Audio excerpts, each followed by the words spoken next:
Welcome back to the Titanium Hanger. This is Mike. Happy Friday, everybody. Hope everybody is doing well today. And today's supposed to be about Masterpiece, but it's going to be about Missing Link and the 10 things I think they should make in Missing Link. And I have to say that I've made this video about a year ago, and a lot of stuff similar on this list. The order has changed just a bit, and now we have more information, as in all the stuff that's already come out, stuff that's coming out, and this exciting line. If you like the vintage stuff, if you want a modern flair on it, or just out of curiosity, it can still be a lot of fun. So let's get into taking a look at my top 10 most needed in the Missing Link line coming up.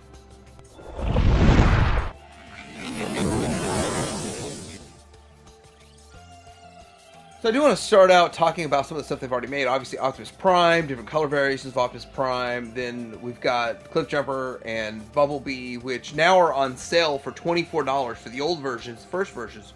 Probably because the animation versions are coming. And then we've got the Sunstreaker, $85, and the Cordon, $85. And then a KO, which I did not... I think I might have picked one of those up. I gotta check. Yeah, I got one of those. But there's some stuff on sale over at ShowZ if you want to check that out. And, of course, put TH in the support your viewer if you want to help the channel out. But something new has popped up about the Missing Link Ultra Magnus.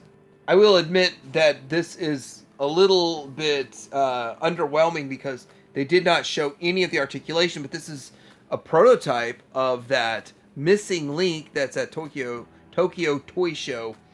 And you can see where it will possibly have some articulation. So it is going to be cool, interesting, and fun to look forward to this. But I have a lot more to say about this. Probably talk about it in the news. But I'm wondering about that little car that's with them. What is that? I mean, it almost looks like the car that comes with Trypticon. But I evaluated it closer. It's not exactly. So what is that? Alright, number 10 on my list is Cyclonus. And you're going to find that a lot of people making lists and wish lists are still Season 1 and 2.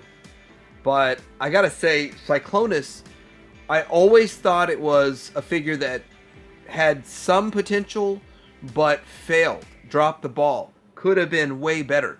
And the character is awesome. The Fans Toys version is one of the best figures ever made in the Masterpiece line. And this G1 could have been great. And if it gets the Missing Link treatment, it would be outstanding. I mean, I'm just thinking of possibilities, what all they could do with it, and definitely with all the arm articulation, shoulder articulation, knee, hip, all of that, which they would definitely introduce into it, this figure would benefit from it and be awesome. It's an awesome looking jet mode. The alt mode is amazing. The bot mode looks okay, but there's not a lot you can do with it. Like what you saw was what you get, and with this, it deserves it. Number 10 slot for Missing Link, Cyclonus. Number 9 is going to be Reflector. Things moved around a little bit.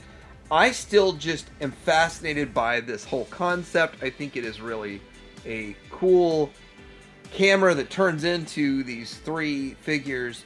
And I always felt like they had a lot of potential, and they had enough articulation that they were probably in the top 20% of articulation.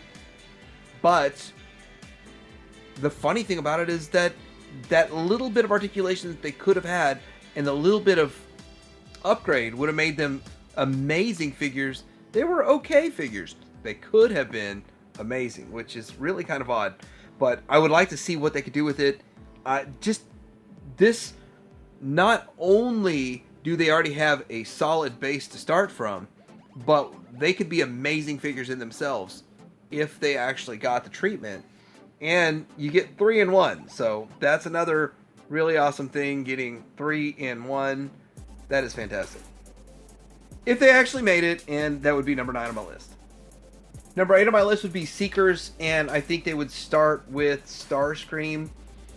And the reason I think they would start with Starscream, of course, is because the most popular of all of them. But they would make repaints all day long, and they would just keep repainting it. Now, this is basically a brick with arms, and they would have to add some articulation to the hips, the knees. The legs would have a lot more elbows. I don't think there's a possibility that they could engineer in the hands. But I don't think that it's impossible either. So I'd like to see what they do there. In fact, they probably could have hands literally just fold out, and then it fold in when it goes into airplane mode. They would have to reconfigure the size of the arms for that to work. And then, of course, that would mean they would reconfigure the whole body. But still, I think this would be one of the top ones that would be done. But still, for me, it's number 8. I don't know if I'm down for buying 9 of them, because 9 Seekers is like the minimum that they'd make. Obviously, the 6 through the cone heads, and then you get Acid Storm and all them, so you'd be pushing yellow, green, and purple. And then there's the 9 I'm sure they would do. And I'm sure I'd have to buy them all. So, yeah, number 8, Seekers. Okay, number 7 is going to be Devastator. So some of this stuff moved around a little bit, but it's still Devastator. And you'd say, okay, combiners. Well, my favorite is Superion. I'm living in the real world. Superion's not the most popular. Devastator is probably, if not definitely, the most popular combiner. But I have to say, Devastator would benefit the most, because the vintage one is rickety, rackety. I'm not even too upset about the articulation, where really only the arms, and yeah, the arms are the only thing that really articulate. You could argue his elbows if you are brave enough to move them, but with that, there's so much more they could do to this. And you can see on the right one idea of what you would do with it. I don't know if they'd go that far with it, or if they'd try to stick to Super Toy with the kind of strange looking waist. But we've seen like all these different companies come out with different fixes for the vintage G1 one. I know Crazy Devi's probably the most popular of them, and with all of this, I think that improvement would make it awesome. But it would be interesting. Maybe you'd get different options in the box. Maybe you would actually get an alternate waist, alternate heads and arms and all that kind of stuff. But it would be a lot of fun to see what they could do, and seeing where they've been going. This would definitely be worth an upgrade. Devastator, number 7. Soundwave's number 5, and I probably should have put it even lower. Probably should put it last, because Soundwave is one of the best vintage figures for having articulation, and there's so much you can do with them, and his cassettes are awesome. I would want to see mostly what they would do with cassettes now, because they haven't really made, Takara hasn't really made cassettes for over a decade, because it's 2013, I think, when they came out with a Masterpiece Soundwave. But what else would they do with the cassettes? That's what I would like to see the most. But obviously you could give him more range with his hips and his knees, and maybe ankle pivot, I don't know. Arms and shoulders and stuff, but there's still so much that you already could do with the vintage one. Putting in tight ratchets, again, to hold that stuff in place. But yeah, definitely got to be on the list, but probably not as urgent as some of these other ones. Thanks to all of you that gave some comments on the video, I think Wednesday evening, that I was talking about this, because like Hound is one that needs an upgrade, but I don't even know how they would do it. But the arms seem like they need more to it, and that was pointed out. Arms need an upgrade, the feet, the ability to split the feet and move the legs and stuff. Knee articulation would be nice. And I wouldn't even mind, and I think they've kind of done this already, if he had another inch taller, because the legs you'd have a little bit more thigh on it, so that he could have, it just would balance a little bit better. There's so much they could do with it, but this needs an improvement.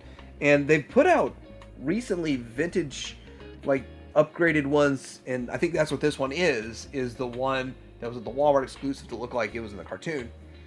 But they didn't change the mold, and yeah, Missing Link could do so much with this character and this figure, and right some wrongs, but still look vintage. Number 4 is going to be Prowl. Prowl is, I did a kind of a cop-out and just say all Carbots last time.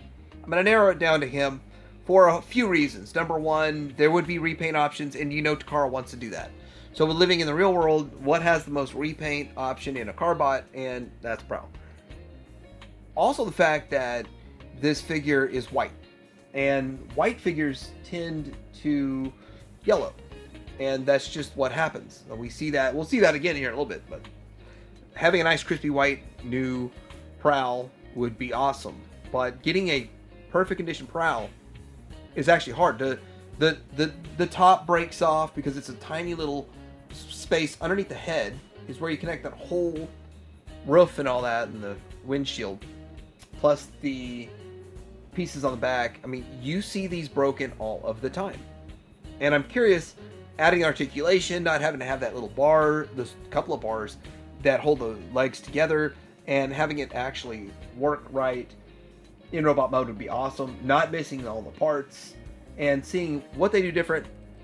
I'm not 100% sure they would do anything different to reinforce or strengthen the parts that break, but it would be nice to see if they could, and we could have nice minty new highly articulated or semi highly articulated Prowl and his brothers and all that stuff. That'd be a great one. So that's why it's number 4, Prowl. Number 3 is Shockwave, and Shockwave is one that's another vintage one that looks good already. Like it looks great standing on a shelf, but you can't do a whole lot with it. And gotta say, would like to see some stuff going on with the hips. The hips are a challenge on this. The knees have articulation, but if we could have some movement to where they're not just, the legs aren't just straight forward and back.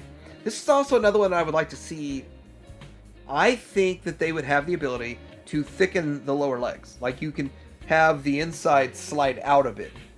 I'm curious if they could accomplish that, how they'd accomplish that, how they'd go about that, or if they'd even bother.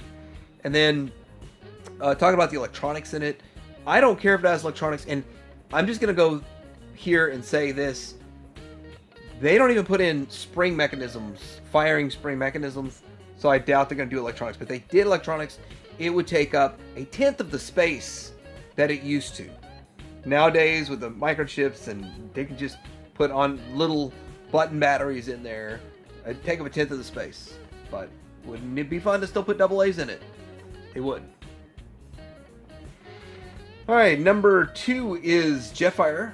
And I've got to say that we all know that there's the issues with Bandai and stuff, but now that they're making officially sort of in this world, they call it a crossover synergenics, they're making a Macross Rodimus. And with that, like, doesn't that open the door to be able to do something with this? I know Bandai is still Harmony Gold is probably the one that they dealt with for that, but it sort of feels like it opens the door to doing with Macross, doing some Valkyries. And if we could do what we did back in the day, or what we got from Bandai, it would certainly open the door to all the different color variations they made and all the stuff they have going on. So that would be amazing. That would definitely be awesome.